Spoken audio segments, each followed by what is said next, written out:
Ya. Oke, mari kita tunduk kepala dan kita berdoa.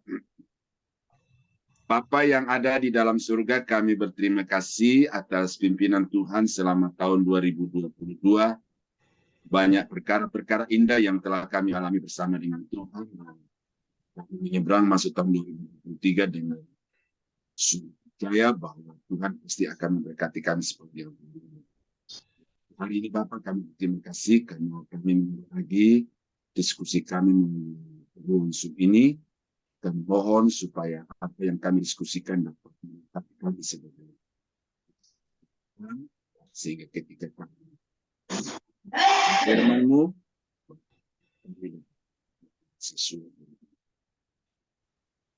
yang sedang sendiri untuk masuk ruang ini tuntun mereka supaya mereka belajar masuk dan sama-sama dengan kami saling melengkapi di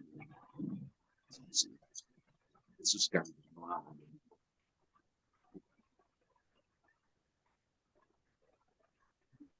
Jadi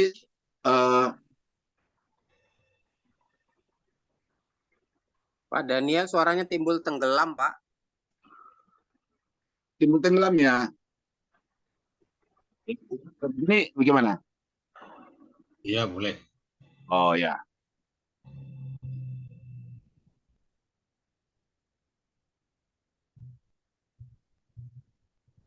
Jadi satu hal yang memang perlu dan harus saudara-saudara ketahui sebagai pelayan-pelayan Tuhan adalah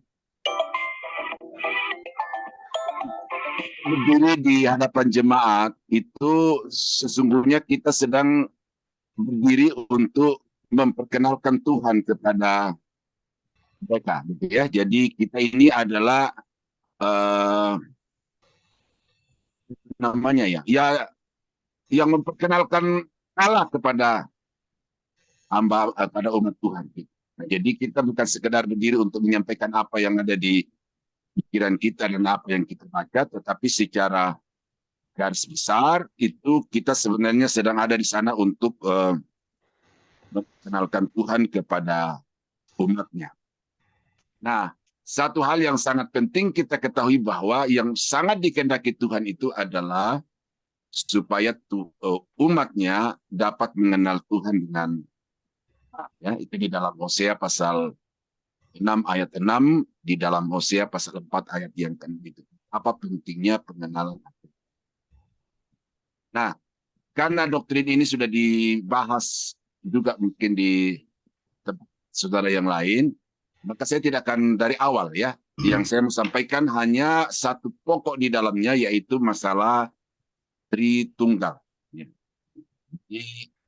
Ini persoalan yang sebenarnya sudah selesai beberapa ratus tahun yang lalu, bahkan lebih dari 1000 tahun yang lalu, tetapi kemudian di Indonesia menjadi hangat lagi karena ada video, ya, ada video yang diupload oleh seorang pendeta besar, ya, senior saya juga. Ada tidak ada? Halo? Suaranya jelas kok, Pak. Ya, ini ternyata HP-nya yang ini nih, apa namanya? Ya, oke. Nah, jadi video itulah yang mengguncang kembali pemikiran banyak hamba-hamba Tuhan di Indonesia. Lalu saya diskusi dengan teman-teman yang salah satu yang menjadi penganut dari kata bahwa Tritunggal itu adalah berpikir dari Barat. Ya. Dan ini diambil dari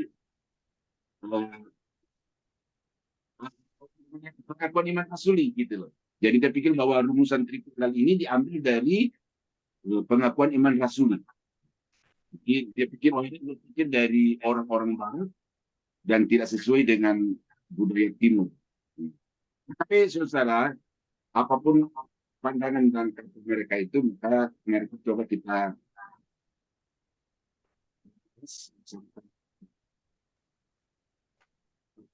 saya teliti dari yang ya. Nah, ini ada beberapa hipotesa yang perlu saya sampaikan dulu, ya. itu tunggal. Echad, kita lihat ya, kalau Ehad itu Esa, Echad. Allah tunggal.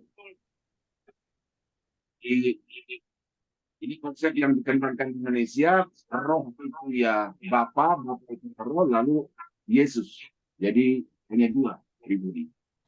Nah, lalu yang ketiga adalah Allah itu Esa. Namanya itu nanti kita akan bahas bersama-sama dari Alkitab. Esa yang kedua adalah Allah itu berjenjang. Ya. Seperti saksi Yehova, bahwa Bapa lebih tinggi dari anak lebih tinggi dari Roh Kudus. Nah, ini juga dikembangkan juga oleh beberapa teman-teman di Indonesia bahwa memang Allah itu berjenjang, sehingga Bapa lebih besar dari anak lebih besar dari Roh Kudus. Karena ada kata Yesus keluar dari Bapa. Itu saya yang kedua, itu setara. Bapak, anak maupun Roh Kudus itu setara. Tidak ada yang lebih tinggi, tidak ada yang lebih rendah. Nah, mana dari hipotesa pertama ini yang dibuktikan secara kuat dari Alkitab?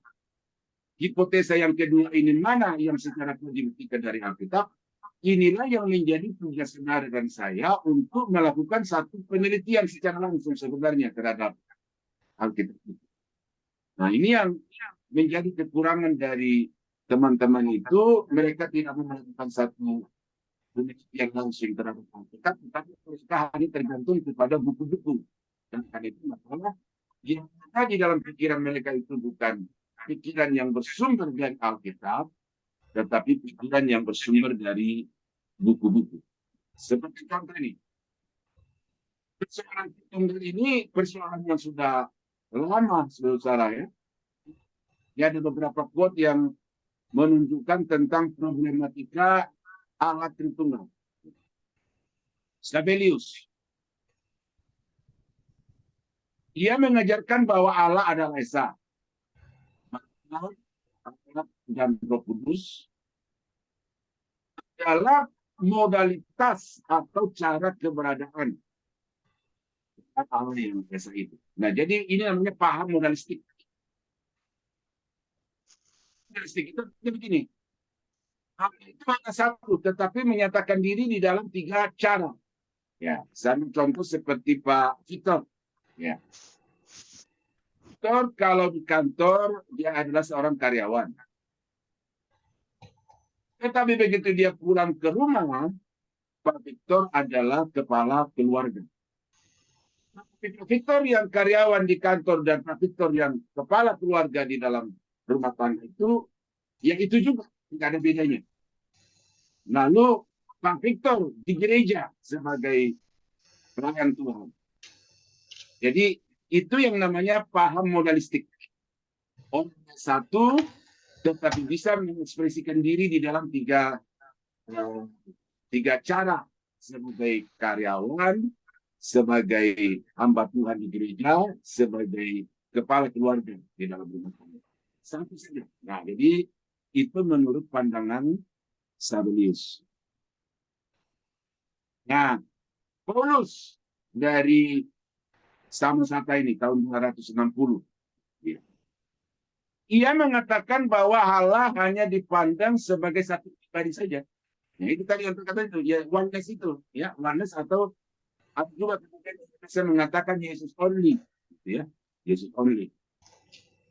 Tapi oneness yang dipahami oleh si Paulus dan contohnya ini adalah Yahweh itu, Allah itu ya satu pribadi itu, ya. Di dalam diri Allah dibedakan antara logos dan hikmat. Logos adalah anak dan hikmat adalah roh gitu.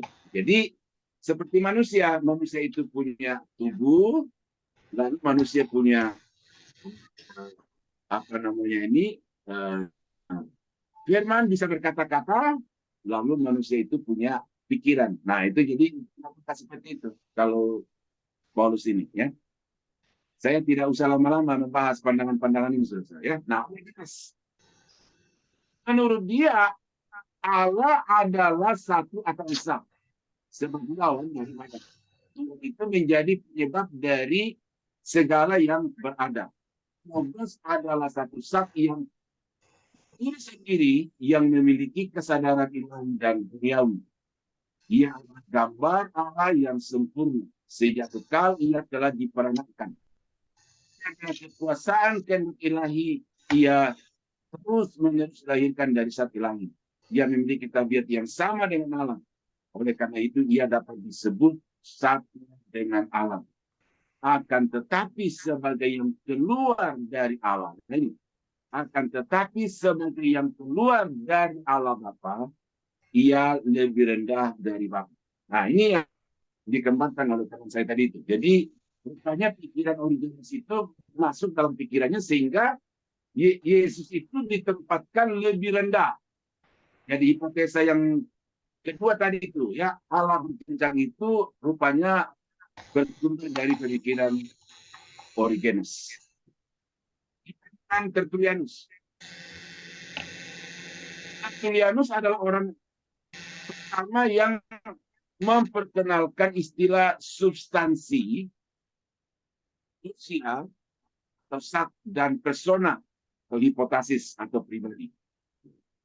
Yang mengatakan bahwa Allah total adalah Allah yang satu substansi, tetapi tiga persona. Tiga pribadi adalah satu substansi, tetapi tetaplah hanya satu Allah. Ini sedikit selesai, satu pribadi, satu substansi, tiga pribadi. Walaupun demikian, Tertullianus masih menempatkan anak sebagai yang lebih rendah dari Bapa. Nah, paragraf yang atas agak kena secara dengan pengakuan iman rasuli, tetapi di paragraf kedua di sini dia menempatkan bahwa Yesus itu lebih rendah dari Bapa. Berarti dijelaskan. Dengan menunjuk akar saya akan dan dua, maka ia dengan jelas mengabarkan kesamaan di antara ketiga persona tersebut. Jadi yang saya mau angkat di sini adalah dia menekankan tentang perbedaan yang berjenjang. Tinus, ya. Siapa itu? Dan sekarang Agustinus ya ini. Jadi hubungan antara Bapa, Anak, dan Roh Kudus adalah sama dengan ingatan, akal, dan kehendak.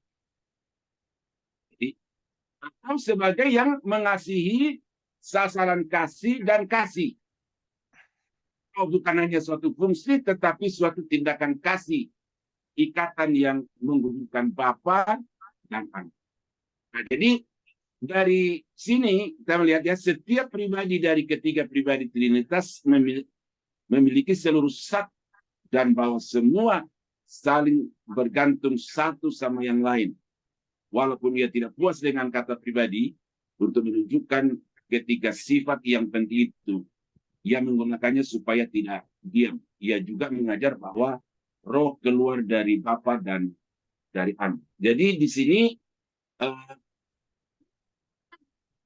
kepribadian dari masing-masing tunggal, lalu kemudian menempatkannya juga secara berjenjang. Ya, ini yang dialami oleh Bapak Gereja dari zaman dulu.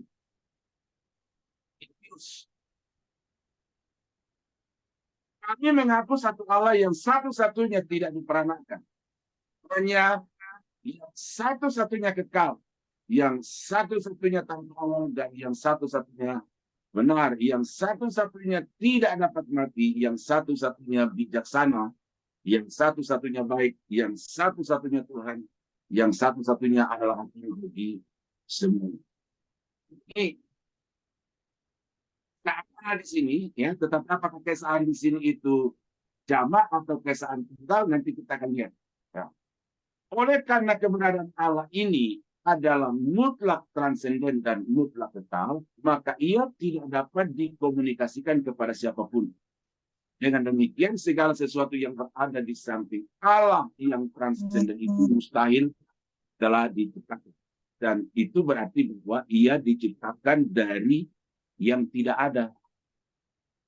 Demikian juga dengan Yesus Kristus yang menjadi daging adalah ciptaan Allah. Nah ini muncul sedikit-sedikit di dalamnya yang kalau kita telisik secara atau kita analisa secara kita menemukan ini ada persoalan yang sangat serius.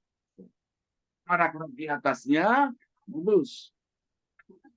Paragraf di bawahnya yang mengatakan bahwa Yesus itu adalah ciptaan. Ini bagi saya sudah merupakan satu problem histologi yang sangat serius, oleh karena Kristus bukan pribadi yang kekal, tetapi pribadi yang ada awalnya, dan dia itu bukan ada dengan sendirinya, tetapi dia ada karena dicipta. Jadi itulah saudara problem-problem yang muncul di dalam sepanjang sejarah gereja, di awal-awal zaman gereja, karena pada waktu merumuskan tentang doktrin teologis munculnya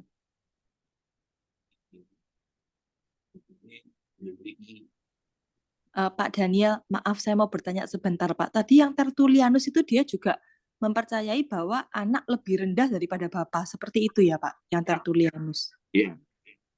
Jadi saya di sini tidak terlalu perlu menekankan siapa orangnya, tetapi yang saya mau tekankan adalah bahwa dari pandangan-pandangan di sini ada yang mengakui Allah itu hanya tunggal, tetapi kemudian ada yang mengakui Allah itu jamak, tetapi berjenjang. Ada yang lebih tinggi, ada yang lebih rendah. Berjenjang.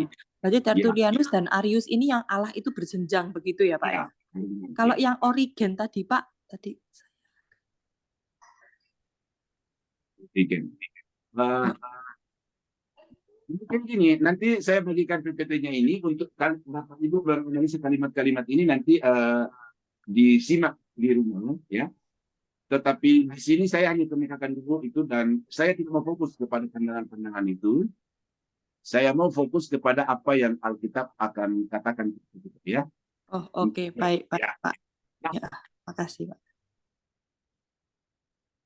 Yang pertama Bapak Ibu harus ketahui adalah Allah itu adalah pribadi. Pribadi, ya. Pribadi artinya dia memiliki pikiran. Dia memiliki perasaan dan dia memiliki kehendak. Itu harus ditanamkan di dalam pikiran semua bahwa Allah itu adalah dia bukan satu zat yang tidak berpribadi, tetapi dia adalah pribadi yang real, sama seperti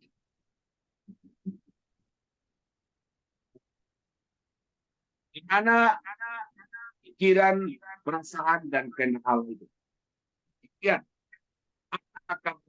anak dan Yesus itu memiliki ketiga-tiganya sehingga olehnya layak disebut sebagai pribadi, bahwa Bapa itu pribadi, Anak itu pribadi, dan Roh Kudus itu pribadi. Nah, ini ada ayat-ayat di sini yang harus kita bersama-sama. Mungkin secara cepat Bapak Ibu bisa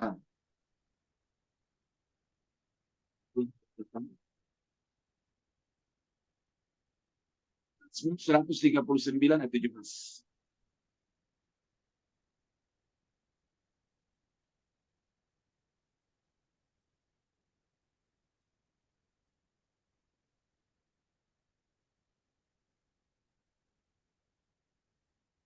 Halo?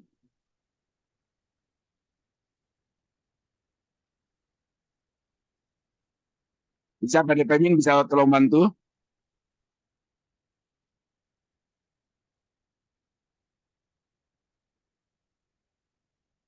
Kemarin suara saya?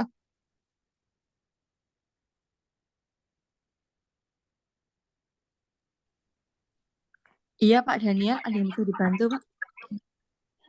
Maksud saya ayat-ayat yang tampil di layar ini. Iya. baca supaya apa yang saya kemukakan di atas itu bisa kita temukan landasannya. Oh, baik, Pak. Ini Seperti Allah punya pikiran. Nah, ini Bapa, Anak, dan Roh ini adalah pribadi-pribadi yang memiliki pikiran, perasaan, dan kehendak. Nah, ini ayat-ayatnya. Tolong dibacakan. dibacakan ya, Pak. Oke. Allah mempunyai pikiran. Bapa, Mazmur 139 ayat 17.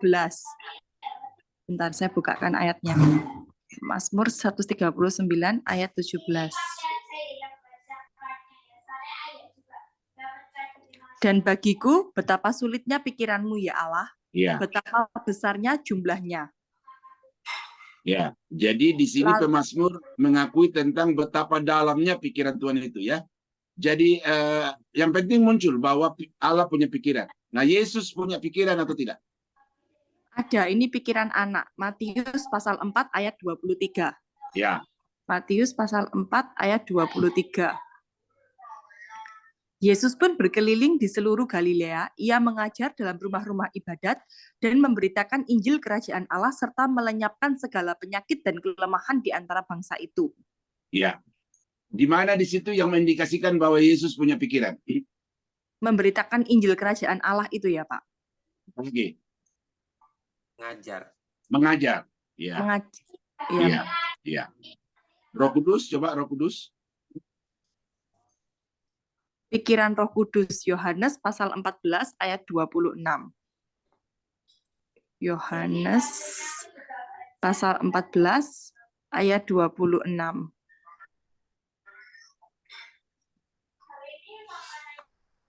Tetapi penghibur, yaitu Roh Kudus yang akan diutus oleh Bapa dalam namaku, dialah yang akan mengajarkan segala sesuatu kepadamu dan akan mengingatkan kamu akan semua yang telah kukatakan kepadamu. Mengajar dan mengingatkan ini. Mengajar dan mengingatkan. Jadi itu ayat-ayat yang mengindikasikan bahwa baik Bapa, Anak maupun Roh Kudus itu ketiga-tiganya memiliki pikiran. Nah, perasaan juga ini ada ayat-ayatnya ini, ya. Kalau Bapa itu jelas bagaimana dia sayang, bagaimana dia marah, ya kan? Bagaimana dia murka itu dinyatakan dalam Alkitab. Nah, kalau Yesus, ya ini saya kira tidak perlu dibaca ini, saudara, karena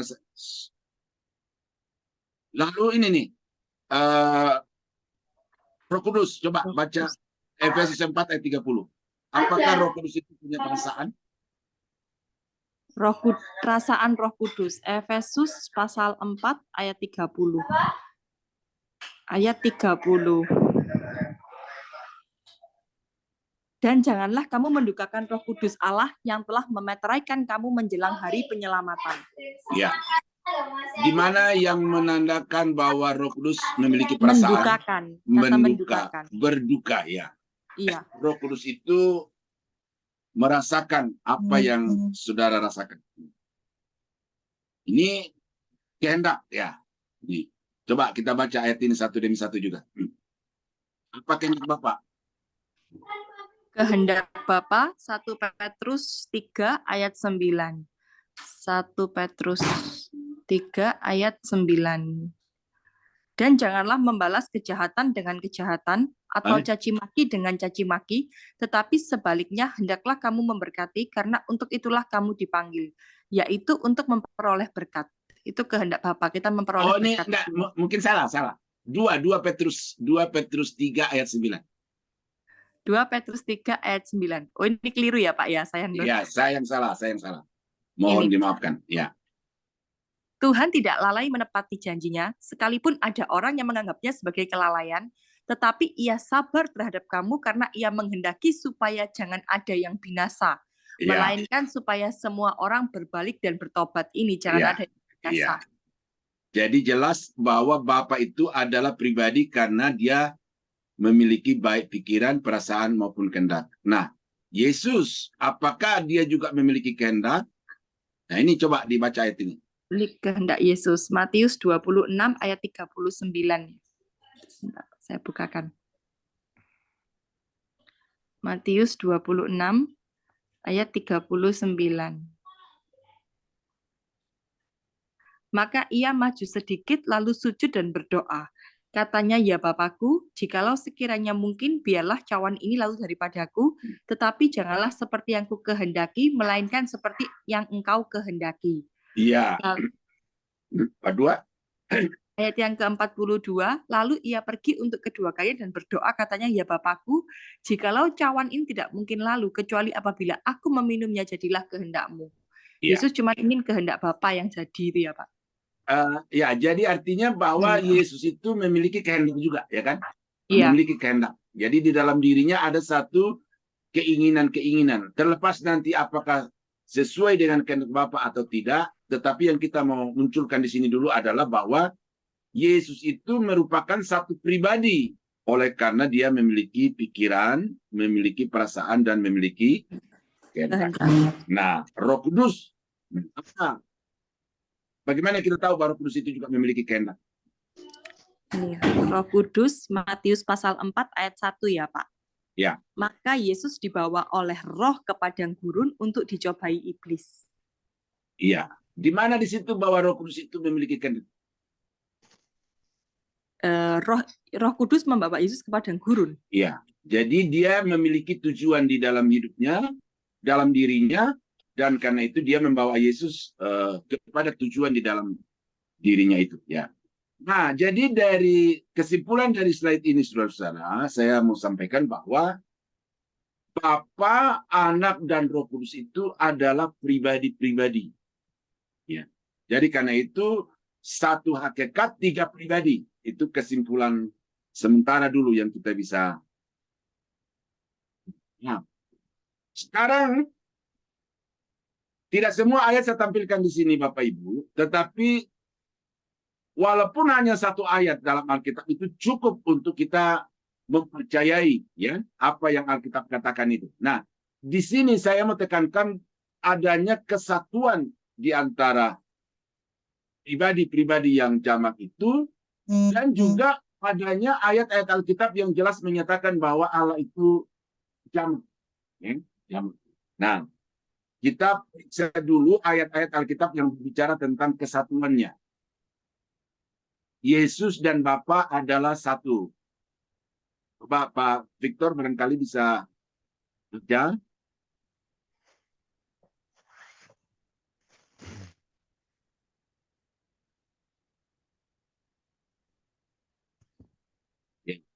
Ya, ayat ini penting untuk Bapak Ibu pahami bahwa dalam kita membangun suatu pemahaman itu, kita bangun berdasarkan data-data yang dari Alkitab, ya. Jadi bukan dari buku-buku, bukan dari pandangan orang. Nah, karena ini tidak secara menyeluruh atau saya hanya sampaikan secara garis besar saja, maka saya tidak memunculkan ayat-ayat semuanya di sini yang berbicara tentang Bapa dan Anak itu adalah satu. Yang saya ketemu? Pak Depamin bisa bantu baca?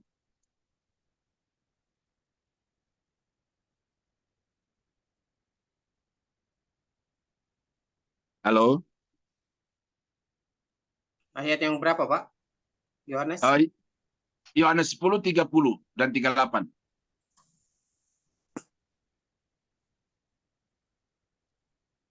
Yohanes 10 ayat 30. Aku dan Bapa adalah satu. Ya. Ayat 38. Ya. Tapi jikalau aku melakukannya dan kamu tidak mau percaya kepadaku, percayalah akan pekerjaan-pekerjaan itu, supaya kamu boleh mengetahui dan mengerti bahwa Bapa di dalam aku dan aku di dalam Bapa. Iya. Jadi ada kemanunggalan di antara Bapa dan Anak itu. Langsung saja, Pak. 14 ayat 10 dan 11.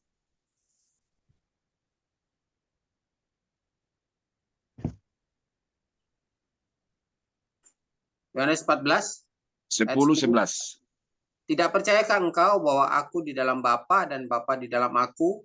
Apa yang aku katakan kepadamu tidak aku katakan dari diriku sendiri, tetapi Bapa yang diam di dalam aku, dialah yang melakukan pekerjaannya. Percayalah kepadaku bahwa aku di dalam Bapa dan Bapa di dalam aku.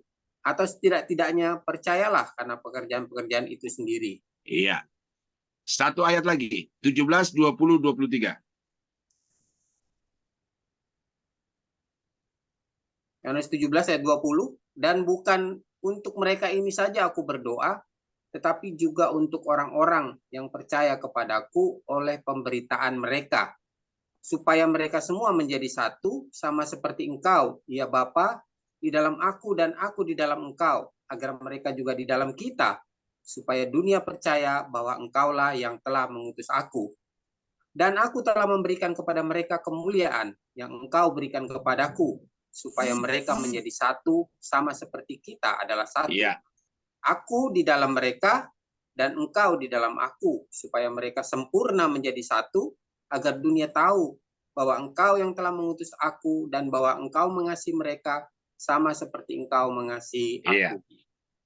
Jadi saya harap dengan ayat-ayat ini Bapak dan Ibu sudah mendapatkan satu landasan pikir yang kuat bahwa Bapak dan anak itu manunggal. Ya, manunggal, bukan tunggal ya, manunggal. Nah, yang di bawahnya Yohanes pasal 15 ayat 26 menunjukkan bahwa Roh dan Bapa itu juga manunggal. Gitu. Coba Pak Victor barangkali bisa baca lagi. Yohanes 15 ayat 26, jikalau penghibur yang akan kuutus dari Bapa datang, yaitu roh kebenaran yang keluar dari Bapa, Iya. dia bersaksi tentang aku. Iya. Roh yang dari Bapa, yang keluar dari Bapa itu menandakan bahwa antara Roh dan Bapa itu manunggal, tetapi kemudian terjadi pemisahan, ya, karena Roh keluar dari Bapa untuk diutus ke tengah-tengah dunia ini. Nah, saya mau kaitkan dengan apa yang menjadi pokok persoalan di video yang beredar di YouTube itu. Disinilah, ya, menjadi dasar bahwa Bapa lebih tinggi daripada Roh Kudus, oleh karena Roh Kudus keluar dari Bapa. Jadi sebenarnya ayat ini bukan bermaksud memperlihatkan tentang jenjang antara Bapa dan Roh Kudus, ya. Ada juga dikatakan bahwa Yesus keluar dari Bapa gitu ya. Ya. Tetapi di sini sebenarnya secara kuat memperlihatkan bahwa Bapa dan Roh Kudus itu bisa terpisah begitu. Sehingga menunjukkan ada dua pribadi yang berbeda. Bapa satu pribadi, lalu Roh Kudus satu pribadi. Ini bukan menunjukkan adanya tingkatan-tingkatan kekuasaan, ya, mana yang lebih besar, lebih berdaulat dan mana yang kurang, ya. Tetapi ini menunjukkan adanya keterpisahan pribadi itu, ya. Nah, yang berikut adalah kecemakan. Nih, bagaimana masing-masing pribadi ini bisa terlihat dengan jelas bahwa bukan tunggal, tetapi bukan secara sendiri-sendiri.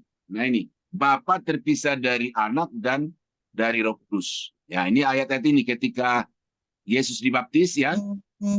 Saya harap sudah tahu cerita itu. Ketika Yesus keluar dari air, maka ada suara yang ada burung yang Roh Kudus turun ke atasnya dalam rupa burung merpati. Lalu kemudian ada suara yang berkata, inilah anak yang kukasihi, kepadanya lah aku berkenan, dengarkanlah dia. Nah, Yohanes 8 ayat 42, Yohanes 8 ayat 42 dikatakan,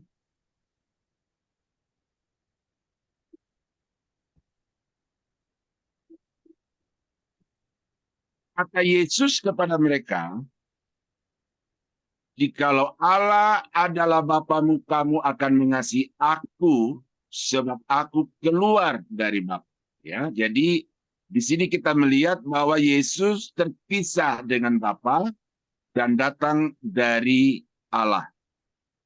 Dan aku datang bukan atas kehendakku sendiri, melainkan Dia yang mengutus aku. Jadi ada keterpisahan secara pribadi antara Bapa dengan Yesus. Nah, demikian ayat-ayat ini. Tadi kita sudah baca yang ini, ya. Lalu 16 ayat 15. Yohanes 16 ayat 15 saya bacakan, ya.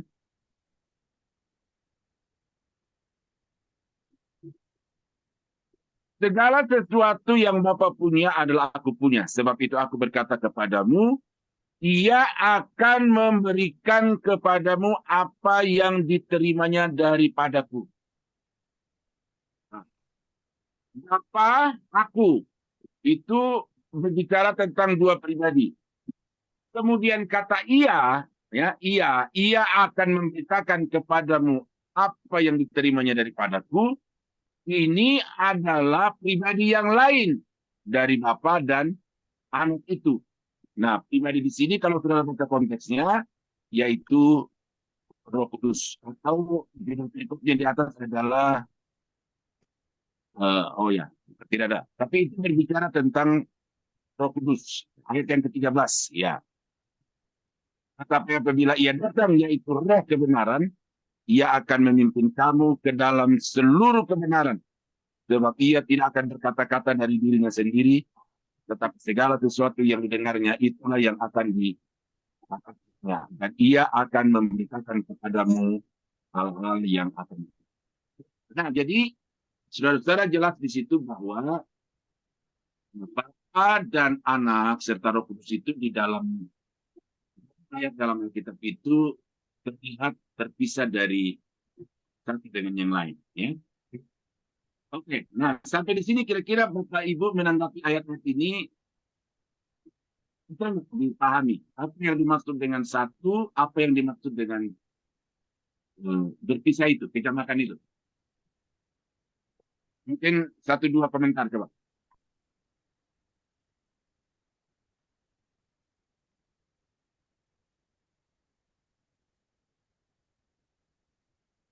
Ya, saya harus selalu cek suara saya nih. Apakah suara saya terdengar? Oke. Nah, sekarang saya mau minta tanggapan dari Bapak Ibu tentang kesatuan dan kecamakan ini. Apakah dengan ayat-ayat ini bisa dipahami, kemudian bisa diterima tentang ketunggalan, kesatuan, dan kecamakan itu?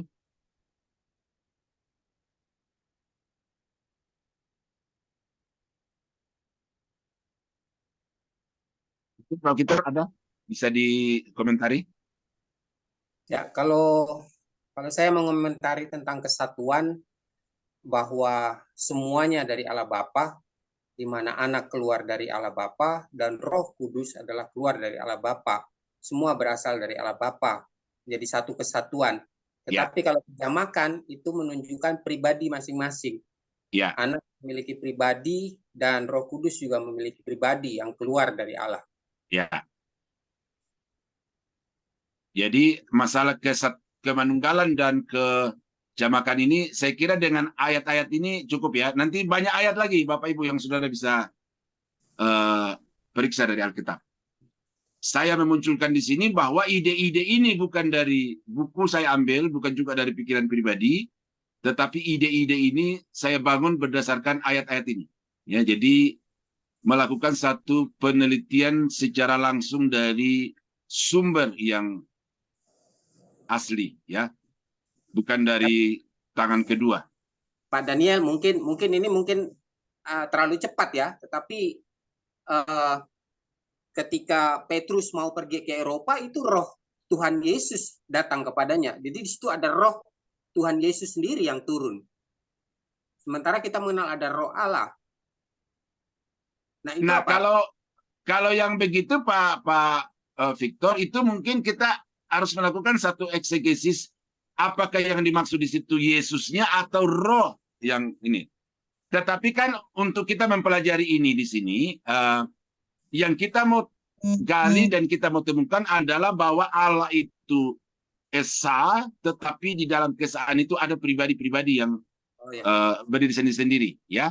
Soal ada kasus-kasus seperti Petrus dituntun oleh Roh Yesus, ya itu nanti kita studi, itu namanya studi apa namanya? Pendalaman Alkitab, ya. Pendalaman Alkitab itu. Ya, jadi kecamakan dan keesaan di sini saya harap sudah tidak masalah ya. Dan jangan dulu kita mengatakan bahwa Yesus itu Tuhan, Roh Kudus itu Tuhan, Bapa itu Tuhan. Jangan dulu ya.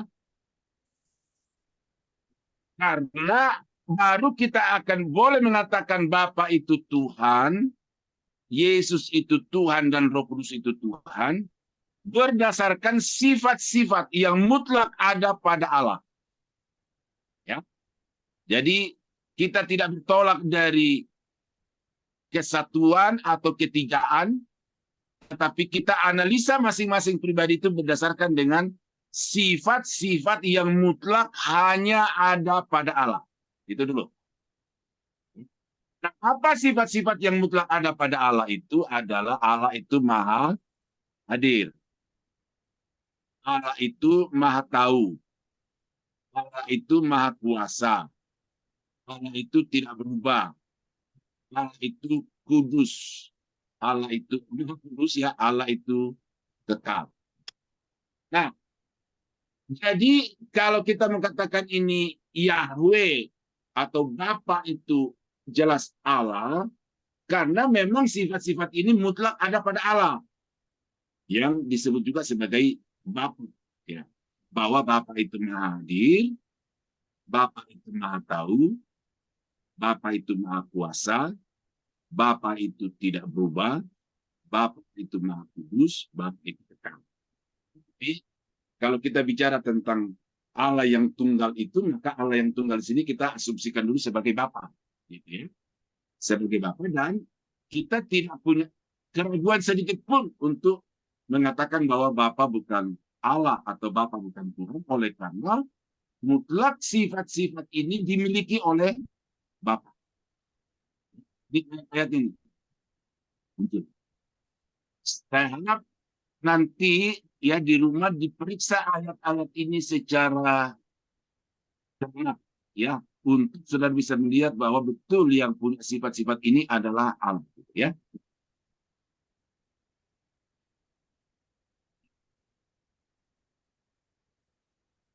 Nah, sekarang kita periksa apakah Yesus memiliki sifat-sifat maha hadir, maha tahu, maha kuasa, kekal, maha kudus, dan tidak berubah itu.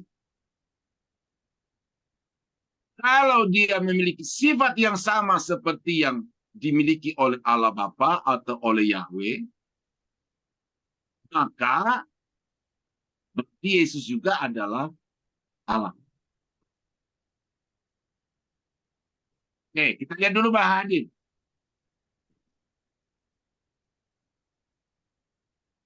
Siapa yang bisa baca maha hadir?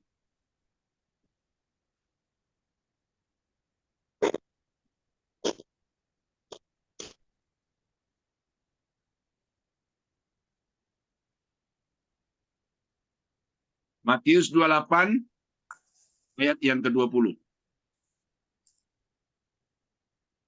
Ajarlah mereka melakukan segala sesuatu yang telah kuperintahkan kepadamu, dan ketahuilah aku menyertai kamu senantiasa sampai pada akhir zaman. Amin. Nah, apakah bapak-bapak, ibu-ibu sepakat atau bisa mempercayai bahwa ayat ini cukup untuk membuktikan bahwa Yesus itu maha hadir? Kalau bapak-bapak percaya bahwa Yesus telah terangkat ke surga, duduk di sebelah kanan Allah, bisakah kita yakini bahwa dia pun ada menyertai murid-muridnya yang diutus ke berbagai penjuru bumi dan menyertai mereka sampai kepada akhir zaman? Artinya tidak ada satu titik waktu yang mereka ditinggalkan. Dia di surga tetapi dia ada di bumi. Iya. Ya, jadi Amin. Yesus maha hadir. Hadir. Maha hadir. Apakah Yesus maha tahu? Coba dibaca ini ayat-ayat ini. Ya, saya baca, Pak. Oke, silakan. Matius pasal 9 ayat 4. Tetapi Yesus mengetahui pikiran mereka lalu berkata, "Mengapa kamu memikirkan hal-hal yang jahat di dalam hatimu?" Ya. Sama Lukas 9:47. Lukas 9:47. Tetapi Yesus mengetahui pikiran mereka, karena itu ia mengambil seorang anak kecil dan menempatkannya di sampingnya. Iya. Ya, di samping. Ya. Jadi Yesus mengetahui pikiran mereka. Saya sendiri berkeyakinan bahwa karena Yesus itu Allah, maka dia bisa mengetahui apa yang ada di dalam pikiran orang. Ya, mungkin saudara bisa punya argumentasi, tetapi keyakinan saya Yesus itu Maha tahu, karena itu apa yang belum muncul di dalam hati dan pikiran seseorang itu dia sudah tahu sebelumnya. Silakan, siapa tadi? Ada suara tadi? Apa kamu bertanya atau mau komentar? Siapa? Tidak ada. Oke. Waktu Yesus menyuruh murid-muridnya, ya, dia berkata, pergilah kamu ke kampung yang ada di depan sana. Ya, saudara tahu cerita itu ya? Waktu Yesus memasuki kota Yerusalem, Ya. dari jauh dia sudah menyuruh murid-muridnya pergi di sana, katakan Ada ada keledai. unta yang keledai yang tertambat, dan ambil. Kalau orangnya mengatakan begini begitu, katakan begini begitu, ya kan? Ya, jadi itu saya juga memberikan itu sebagai satu dasar bahwa Yesus itu mengetahui apa yang ada di tempat yang lain dan apa yang akan dikatakan oleh orang-orang. Nah, jadi sepertinya dia sudah menulis skenario lebih dulu, tetapi sebenarnya itu tidak pernah terjadi. Yang terjadi adalah Yesus sudah tahu apa yang akan terjadi ketika mengambil keledai yang akan dipakai oleh Yesus masuk kota Yerusalem. Jadi dari situ saya berkesimpulan Yesus itu Maha tahu. Dalam bahasa Indonesia yang mengatakan bahwa dalamnya laut dapat diduga, tetapi hati manusia siapa yang tahu, ya? Di sini ayat ini mengatakan bahwa Yesus tahu apa yang ada di dalam hati dan pikiran. Saya kira kematanan Yesus clear, ya? Siap. Clear. Oke. Apakah Yesus Maha Kuasa? Oke, silakan baca tentang kisah Lazarus yang dibangkitkan dari antara orang mati. Yohanes 11 ayat 43. Dan sesudah berkata demikian, berserulah ia dengan suara keras, Lazarus, marilah keluar. Iya. Jadi siapa manusia yang bisa membangkitkan orang mati? Iya. Kita akan melihat ada ramalan-ramalan kemajuan teknologi ke depan bahwa ada orang-orang terutama di Cina dengan kemajuan teknologi yang begitu pesat, maka bisa saja nanti di kemudian hari orang yang sudah mati itu bisa dibangkitkan. Ya, tetapi itu masih di dalam satu wacana dan saya sendiri belum begitu yakin, ya. Tetapi apa yang Alkitab katakan tentang Yesus membangkitkan Lazarus dari kematian itu adalah satu fakta bahwa dia adalah pribadi yang Maha Kuasa. Oke? Clear, ya? Kalau tidak clear, segera diinterupsi, ya. Satu menit saja cukup. Mujizat-mujizat yang dia lakukan membuktikan bahwa dia melampaui akal pikiran manusia. Jadi itu bukti-bukti kekuasaan. Nah, apakah Yesus itu kekal? Apakah Yesus itu kekal? Ini ayat. Ketika kita Natalan, ya kan, ini ayat-ayat ini dibaca. Bahwa yang permulaannya sejak zaman purbakala, sejak zaman dahulu kala. Bisa interupsi Pak di sini dulu. Ya, oke. Saya pernah ngikuti perdebatannya Pak MYM Muriwali bahwa Yesus itu dia berawal tetapi tidak berakhir ketika dia nyusul menjadi manusia. Tetapi tetapi ada ayat itu kan dia bilang gini juga Pak, sebelum Abraham ada, aku sudah ada. Ya. Apa maksudnya ini semua Pak? Ya, nah kalau kita melakukan studi kristologis, ya, studi kristologi, maka Yesus itu memiliki dua sifat. Yang pertama adalah sifat ilahi dan yang kedua adalah sifat insani. Sifat ilahinya itu tidak berawal dan tidak berakhir. Tetapi sifat insaninya itu ada awalnya dan tidak berakhir. Berakhir. Ya. Kalau kita nanti saudara akan belajar di dalam kristologi itu apa itu namanya inkarnasi. Inkarnasi itu artinya bahwa Allah menambahkan kepada dirinya sifat-sifat kemanusiaan. Dan kedua sifat itu bersatu tetapi tidak bercampur, keduanya tidak saling membatasi, tidak saling mengurangi, dan keduanya tidak terpisahkan. Ya, itu rumusan sederhana dari apa itu inkarnasi. Yang kalau kita baca Alkitab, menjadi manusia, Allah menjadi manusia. Atau yang seringkali juga kita silakan menjelma. Ya, Allah menjelma menjadi manusia. Nah, itu sebenarnya. Jadi, proses penambahan sifat-sifat manusia kepada sifat-sifat Allah yang ada di dalam diri Yesus. Nah, oleh karena itu, maka Yesus adalah manusia 100%, Allah 100%, dan Yesus adalah manusia 100%. Dia memiliki semua sifat-sifat kemanusiaan kecuali satu. Dia tidak berdosa. Ya. Oh, Pak, bisa lanjut, Pak, pertanyaan. Oke. Kalau dia sifatnya ilahi, tidak berawal dan tidak berakhir, Pak, berarti itulah sebabnya dikatakan Yesus juga itu adalah Allah, ya? Jangan, ya, itu yang sekarang kita mau telusuri. Apakah Yesus itu Allah? Dan dasar untuk kita mengatakan Yesus itu Allah, kalau dia memiliki sifat-sifat ini yang ada pada Allah, pada Bapa dalam hal ini. Dia maha hadir, maha tahu, maha kuasa, tidak berubah, kudus, dan kekal. Itu ya kan?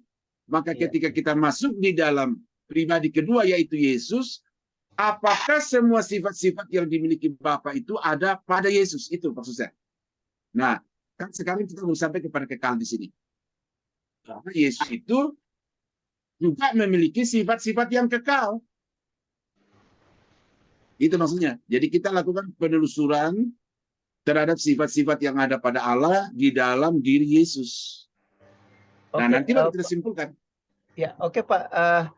Apakah Yesus sendiri itu adalah Elohim yang YHWH di Perjanjian Lama atau apa, Pak? Karena ya, apakah juga YHWH itu Bapa atau apa, Pak? Elohim itu dari kata Eloah. Kalau Eloah itu tunggal, kalau Elohim itu jamak. Ya, nanti tanya Bu Ceria itu bahasa Ibrani itu. Im-im yang di belakang semua kata benda itu menunjukkan bahwa benda itu jamak. Nah, kalau Yahweh itu adalah nama pribadi yang dilekatkan kepada Allah Bapa itu. Allah Bapa. Iya. Jadi. Nah, sorry Pak, kalau Yesus ini kan, maaf ini kok banyak bicara ini ya. Enggak apa-apa. Yesus itu kan firman dari Bapa ya Pak. Ya. Oh, kita enggak bicara dulu Pak ya, kemanusiaan Yesus ya. Ya. Kita dulu bicara dulu sifat-sifat yang ada pada Yesus ya. Apakah sifat-sifat yang dimiliki Bapa itu juga dimiliki oleh Yesus? Ya. Kemudian Maha Kudus, ya. Apakah Yesus itu sempurna dalam kekudusan? Sejak dia dikandung oleh Maria itu sudah diproteksi oleh Roh Kudus sehingga dia tidak terkontaminasi oleh dosa yang dimiliki oleh Maria. Ya. Jadi Yesus di dalam kandungan Maria itu sama sekali tidak memiliki hubungan secara jasmani dengan Maria. Itu sebabnya maka tidak ada sifat-sifat Maria yang turun ke dalam kepada Yesus sebagai yang dikandungnya itu. Ya, saya kira saudara bisa sependapat dengan saya itu. Jadi dia tidak dia diproteksi oleh Roh Kudus di dalam kandungan Maria sehingga sifat-sifat berdosa dari Maria itu tidak turun ke Yesus. Saya pernah tanya satu dokter gini, cuma dia juga ya karena tidak terlalu yakin Alkitab begitu. Saya bertanya begini, apakah pusarnya Yesus itu nyambung kepada Maria? Karena sedikit yang saya tahu bahwa pusar itu adalah jalur makanan dari seorang ibu kepada janin yang ada dalam kandungan, ya kan? Yang saya tahu begitu. Nah, apakah pusar Yesus itu menyatu dengan Maria? Nah, ini yang saya sedang cari, tetapi belum ada, dan saya tetap pada keyakinan bahwa karena janin Yesus yang ada dalam kandungan Maria itu dilingkupi oleh Roh Kudus, diproteksi oleh Roh Kudus, maka dia sama sekali tidak tergantung kepada suplai makanan dari Bunda Maria. Jadi proses perkembangan Yesus di dalam rahim itu sepenuhnya dikendalikan oleh Roh yang menaungi Maria itu. Itu penafsiran saya, Bapak Ibu ya. Dan itu menjadi dasar bahwa Yesus tidak punya dosa warisan. Ya, tidak memiliki dosa warisan karena dia tidak setetes darah pun dia tidak mewarisi darahnya Yusuf, dan juga setetes darah pun dia tidak mewarisi darahnya. Ayat ini Pak Yusuf. Wah ini saya 1 Petrus 2 ayat 21 dan 22.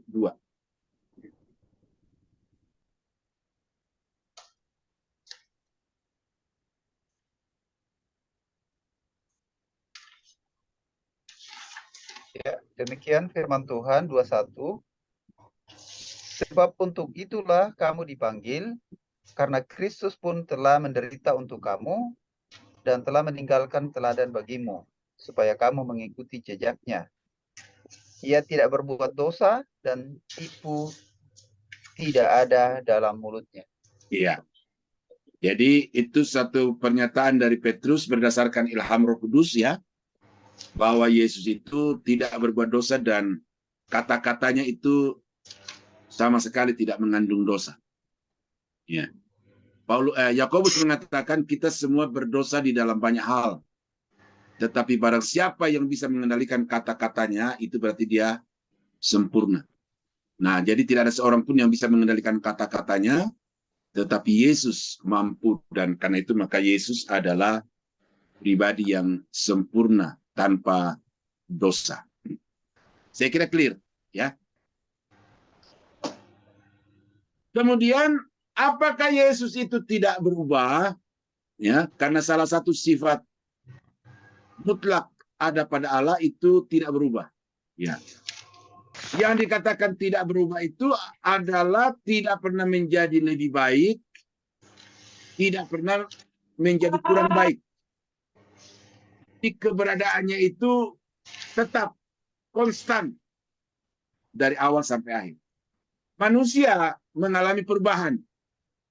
Dari muda menjadi tua, ganteng menjadi jelek, sifat-sifatnya juga bisa menjadi lebih baik atau bisa menjadi lebih buruk. Nah, jadi manusia itu, makhluk itu mengalami perubahan dua arah itu, ke arah yang lebih baik atau ke arah yang lebih buruk.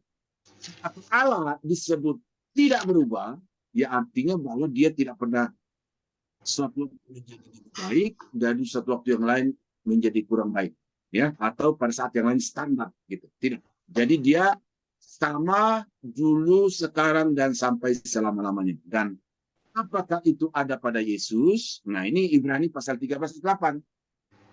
Ya, saya kira sudah dihafal semua ayat ini ya.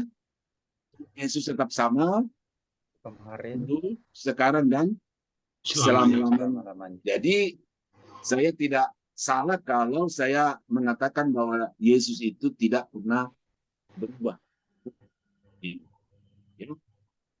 Nah, itu Yesus, ya, bahwa semua sifat-sifat yang dimiliki mutlak oleh Allah Bapa itu ternyata semuanya ada pada Yesus.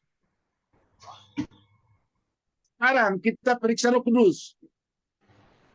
Apakah sifat-sifat yang mutlak ada pada Allah ini, ya, tidak dimiliki oleh Roh Kudus?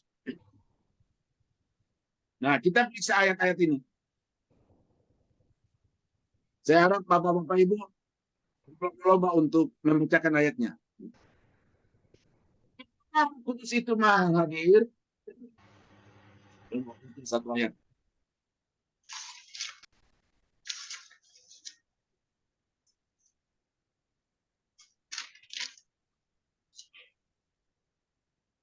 Saya baca Pak ya. Ya, silakan.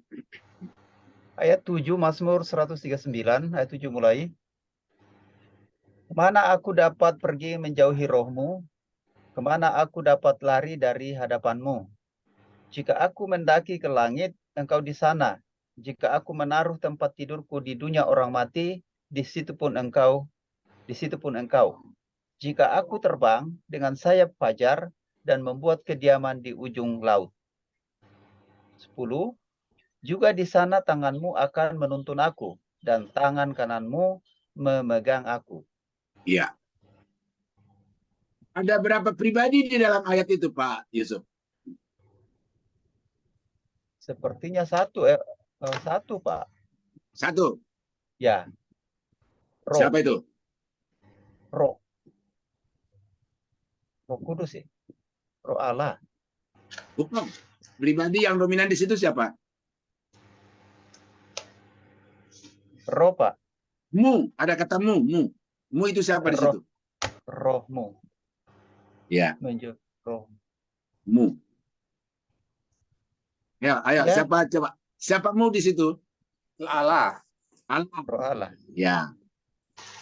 Mu. Allah. Lalu ada roh. Mu. Roh milik Allah. Nah, jadi ada dua pribadi di situ. Yaitu Allah itu sendiri yang diungkapkan dengan kata mu atau engkau ada, tetapi rohmu, roh milik itu adalah milik Allah itu adalah pribadi yang lain. Kemana aku bisa pergi menjauhi rohmu? Di mana aku ada di situ rohmu ada. Di mana engkau ada di situ rohmu ada. Nah, jadi satu ayat ini cukup untuk menjadi dasar bahwa Roh Kudus itu juga adalah pribadi yang maha hadir. Ya. Saya harap clear ini. Pak, yang ayat ini di Mazmur ini memang ini untuk roh ya Pak ya, bukan nanti pula kita terjemahkan Yesus, bukan ya?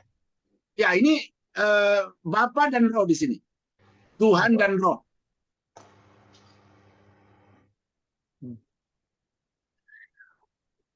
Oke, ada yang barangkali bisa berkomentar dengan pertanyaan Pak Yusuf? Apakah itu Yesus?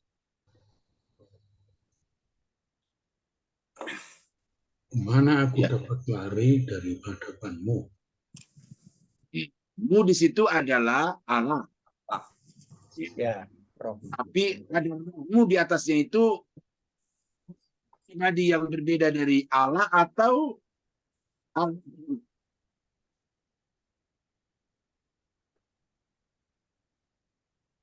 Ya, Pak Peter. Mu di atas itu apakah itu pribadi yang berbeda atau mu itu sendiri? Pribadi yang berbeda, Pak. Ya, pribadi yang berbeda. Nah, jadi itu yang dikatakan oleh pemazmur di sini, kemana aku bisa pergi menjauhi oknum itu. Karena dimanapun engkau ada, oknum itu juga ada di sana. Gitu. Saya kira clear, Pak Yusuf. Ini tidak berbicara tentang Yesus di sini ya, tapi ini bicara tentang Allah Bapa dan Roh Kudus. Roh, ya. Di dalam pakai roh. Nah, apakah Roh Kudus itu Maha Tahu? Nah, ini kita akan periksa di sini. Apakah Roh Kudus itu Maha Tahu? Coba dibaca ayat ini.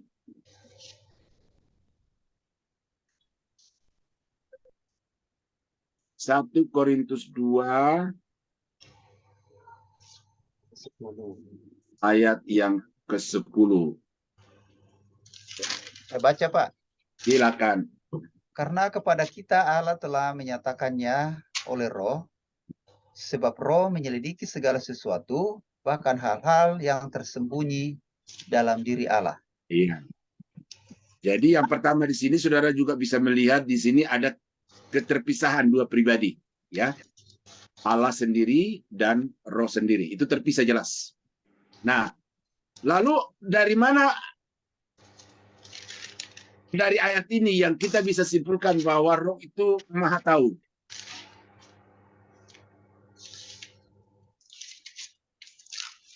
Di mana ayat ini yang mengindikasikan bahwa Roh itu Maha Tahu?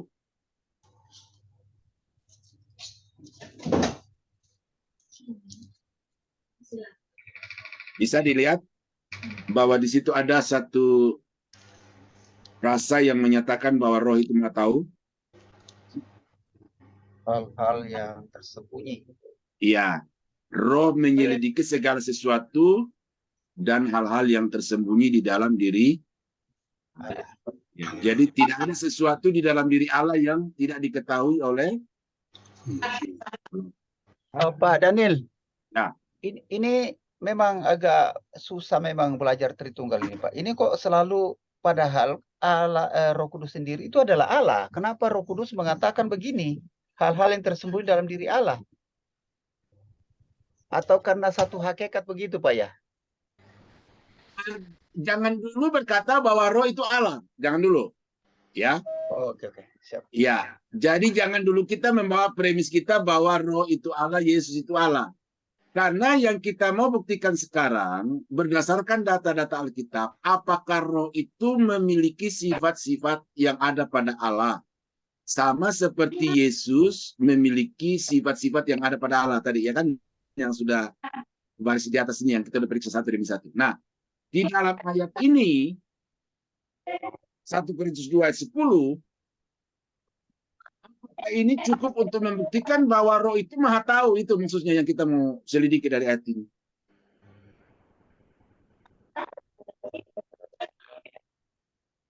Baca di sini jelas bahwa apa yang tersembunyi di dalam diri Allah yang tidak diketahui oleh manusia itu ternyata diketahui oleh Roh Kudus.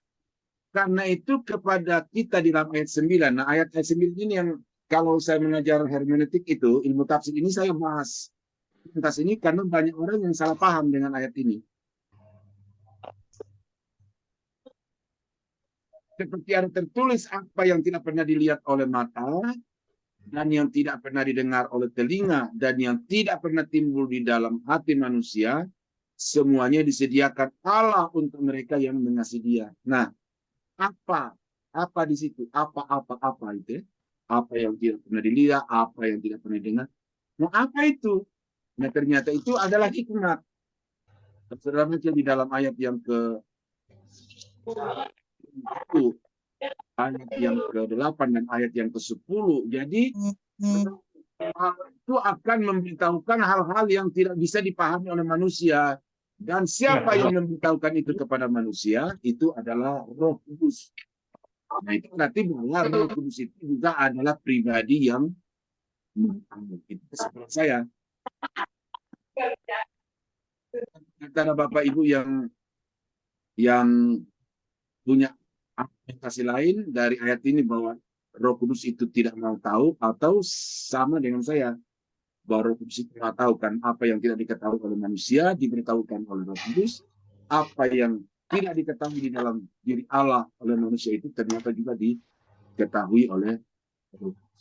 Nah, jadi saya berkesimpulan bahwa Roh itu adalah pribadi yang Maha Tahu, memiliki sifat yang dimiliki oleh Bapa yang adalah Allah yang Maha Tahu.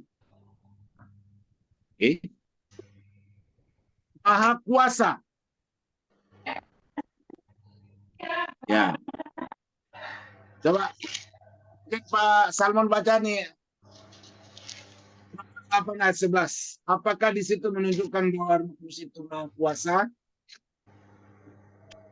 Saya buka. Ya. Pak.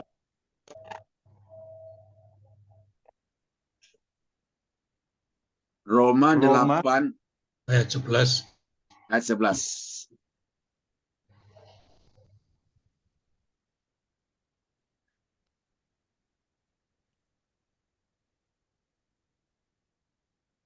Dan jika Roh Ya.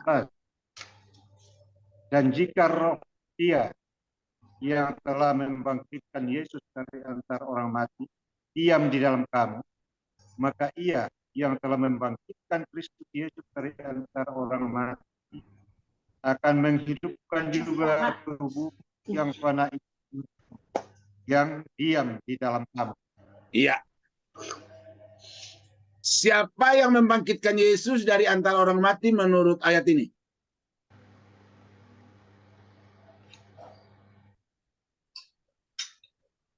Iya, Allah Bapa. Ingat di situ ada Roh, ada Dia, ada Yesus. Ayo. Iya, Roh, Dia, Yesus. Allah Bapa. Dimatiin. Siapa yang membangkitkan Yesus dari antara orang mati?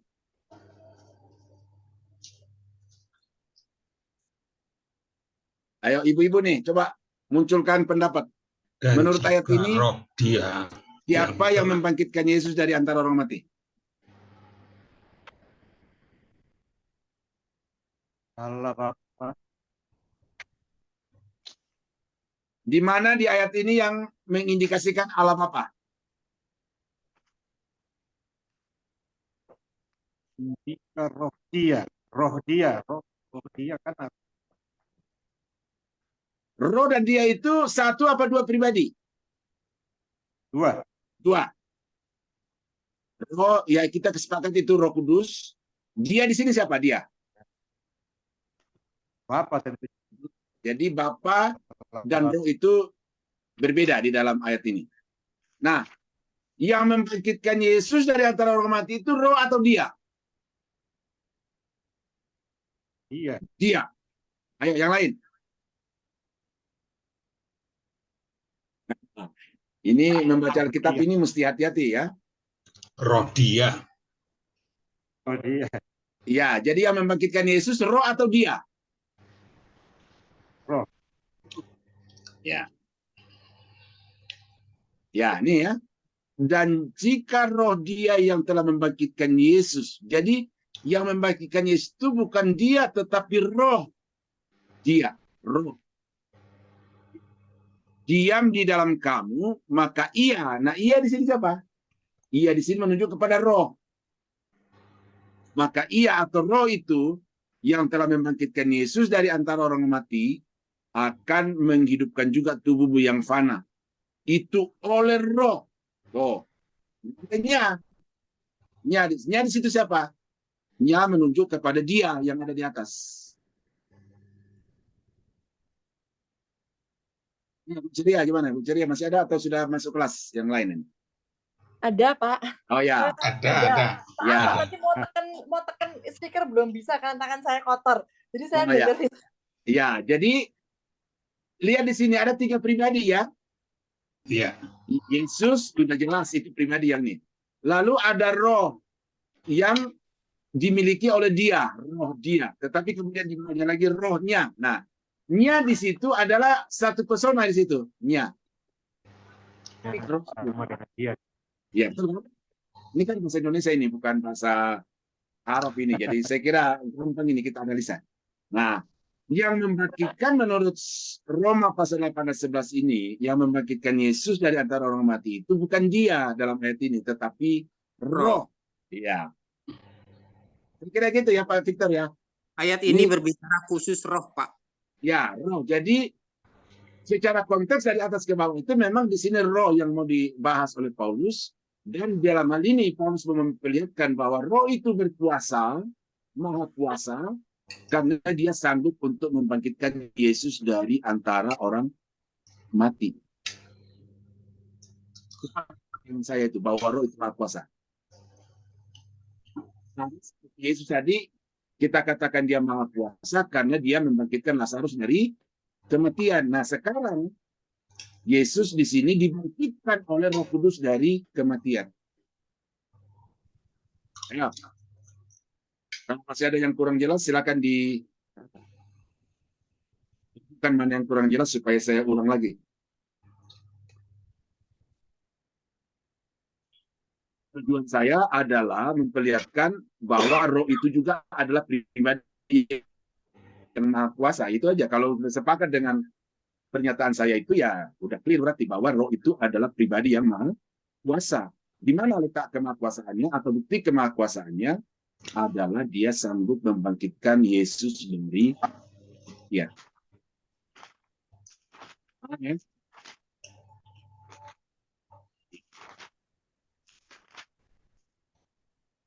Jangan tanya lagi Pak Yusuf di sini. Yesus yang mati itu yang mana? Apakah yang manusia kekal atau yang manusianya? Ya, yang jelas di sini adalah manusianya ya. Jadi jangan dicampurkan lagi itu ya. Yang mati itu bukan Allah Yesus yang Allah, tetapi yang mati adalah Yesus yang manusia itu. Oke.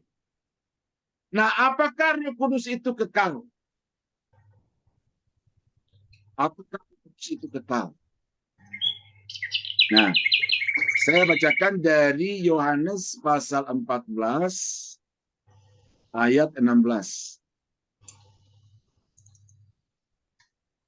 Aku akan minta kepada Bapa dan Ia akan memberikan kepadamu seorang penolong yang lain, supaya Ia menyertai kamu selama-lamanya. Siapa yang menyertai kamu selama-lamanya? Iya. Iya dulu dong. Iya. Dan kalau dari mana kita bercerita, iya. Ya. Siapa iya itu? Penolong yang lain. Bapa.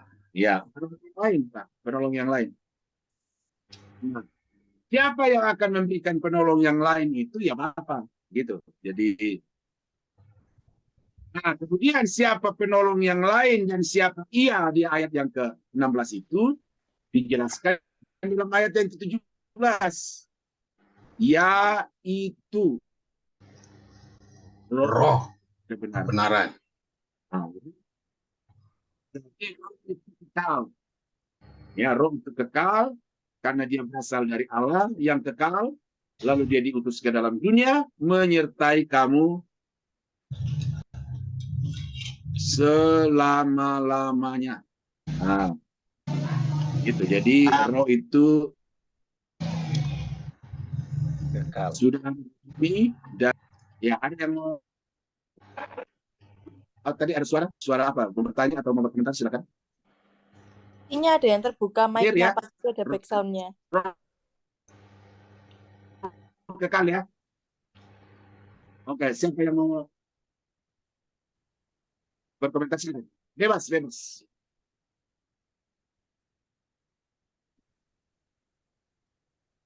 Khusus mengenai kekekalan Roh Kudus ya. Jadi fokus dulu ke sini supaya tidak kemana-mana.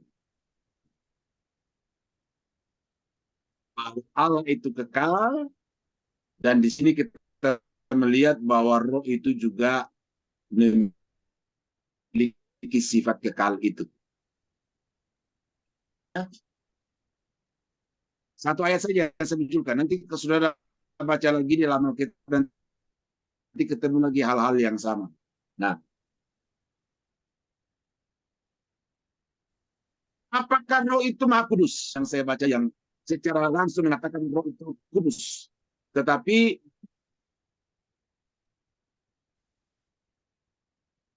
dari namanya roh kudus itu saya selain maka dia dinamai dengan roh kudus. Jadi kata kudus itu yang melekat pada roh itu bagi saya suatu indikasi yang sangat kuat bahwa roh itu adalah pribadi yang kudus. Ya. Di dalam dirinya tidak ada pikiran-pikiran jahat seperti malaikat yang jatuh itu. Nah, saya jangan dicecar di sini saudara ya, karena jelas di sini saya tidak ada ayat ya. Kita dengan kita di sini ya, tidak ada ayat ini.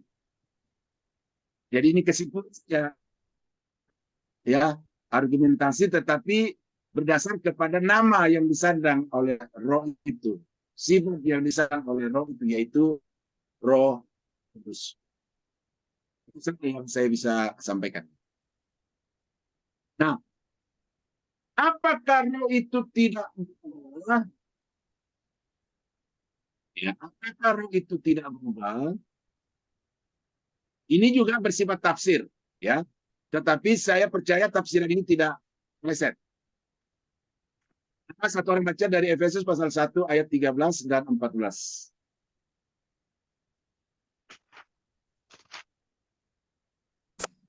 Efesus 1 ayat 13-14. Di dalam Dia kamu juga, karena kamu telah mendengar firman kebenaran, yaitu Injil keselamatanmu, di dalam Dia kamu juga ketika kamu percaya dimateraikan dengan Roh Kudus yang dijanjikannya itu. Dan Roh Kudus itu adalah jaminan bagian kita ya, sampai kita memperoleh seluruhnya, yaitu penebusan yang menjadi kita milik Allah untuk memuji kemuliaannya. Iya. Jadi apa pekerjaan Roh Kudus di sini adalah menjamin keselamatan orang-orang pilihan Tuhan. Ya. Nah, karena Roh Kudus ini meterai yang memberi jaminan untuk memperoleh keselamatan yang kekal itu, saya berkesimpulan juga berdasarkan ayat ini bahwa roh yang menjamin atau roh yang memeteraikan orang-orang berdosa menjadi selamat itu adalah roh yang tidak berubah. Karena kalau saudara itu menjadi keselamatan yang spekulatif, ya, tidak pasti. Tetapi karena roh itu menjamin, berarti roh itu tidak berubah. Itu kesimpulan dari ayat itu yang saya tafsir. Kalau saudara berpendapat lain, coba dikasih pendapat di sini untuk kita coba pertemukan pendapat-pendapat, karena memang secara langsung di sini tidak dijelaskan bahwa roh itu tidak berubah. Ya, beda dengan Yesus yang Ibrani pasal 13 ayat 8 tadi itu. Yesus tetap sama dulu, sekarang, dan sampai selama-lamanya. Nah, kata tetap sama itu tidak kita temukan di dalam ayat-ayat ini. Tetapi bahwa dia berfungsi sebagai penjamin, maka jaminannya itu pasti. Dan itu berarti bahwa dia tidak pernah berubah. Ya, kalau keyakinan saya begitu, Pak Victor, Pak Salmon, dan lain-lain, ya. Jadi dengan demikian, maka menurut saya, roh itu memiliki semua sifat-sifat yang ada pada Allah, yaitu roh maha hadir, roh maha tahu, roh maha kuasa, roh itu kekal, roh itu maha kudus, dan roh itu tidak berubah. Nah,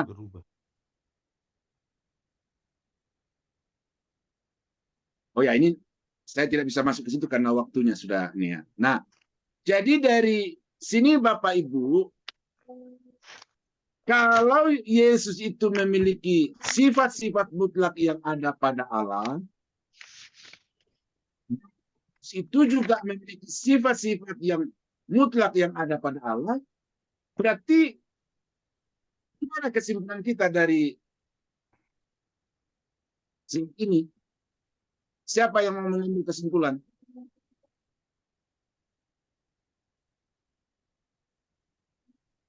Ketiganya sama. Iya. Ketiganya sama. Apakah Yesus itu Allah? Apakah Roh Kudus itu Allah? Ya. Itu dulu. Ya, Pak. Iya. Begitu.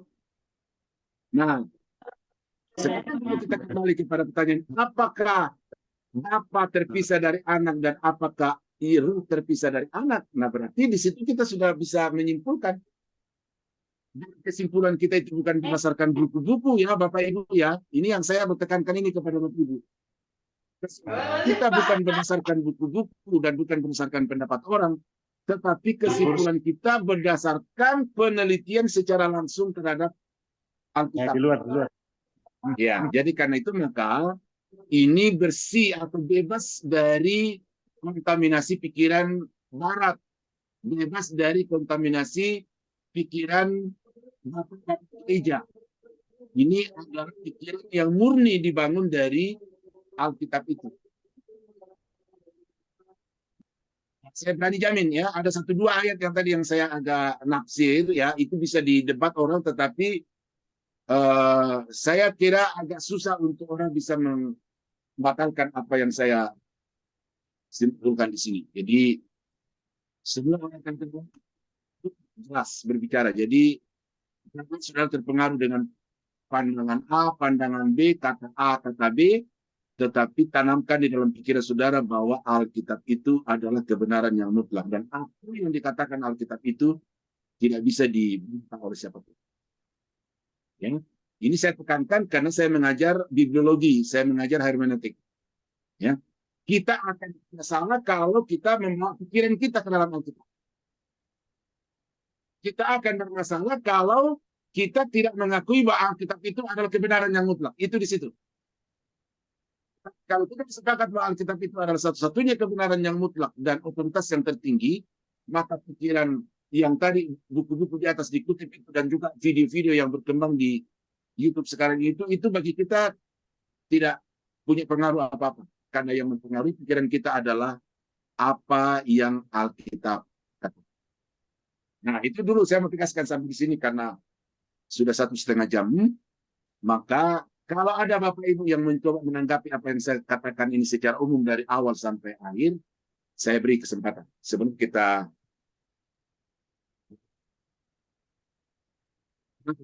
siapa yang mau berkomentar atau menambahi.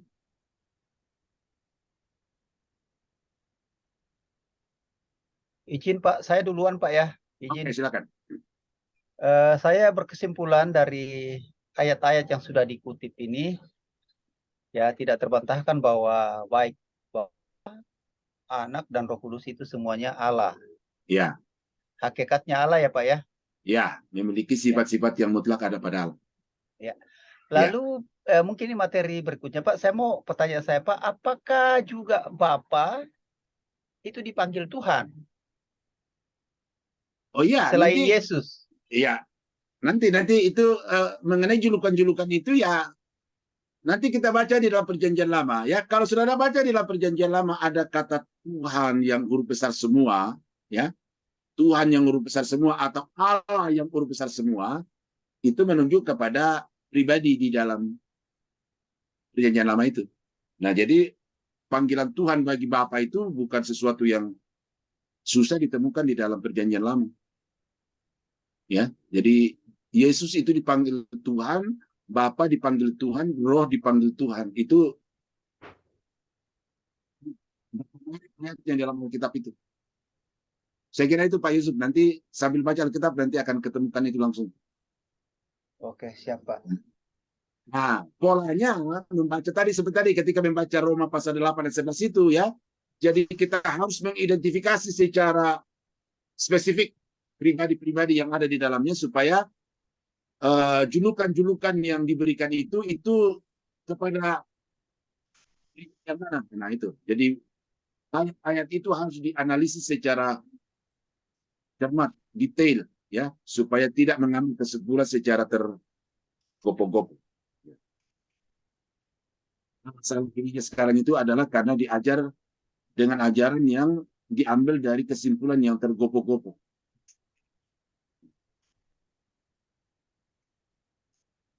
Oke, saya kira itu Bapak Ibu ya yang saya sampaikan di sesi pertama ini. Mudah-mudahan sesi berikutnya selesai ini ya masalah ini dan kita akan masuk ke apa yang saya harapkan saudara bisa menjadi pengkhotbah-pengkhotbah yang ekspositoris itu.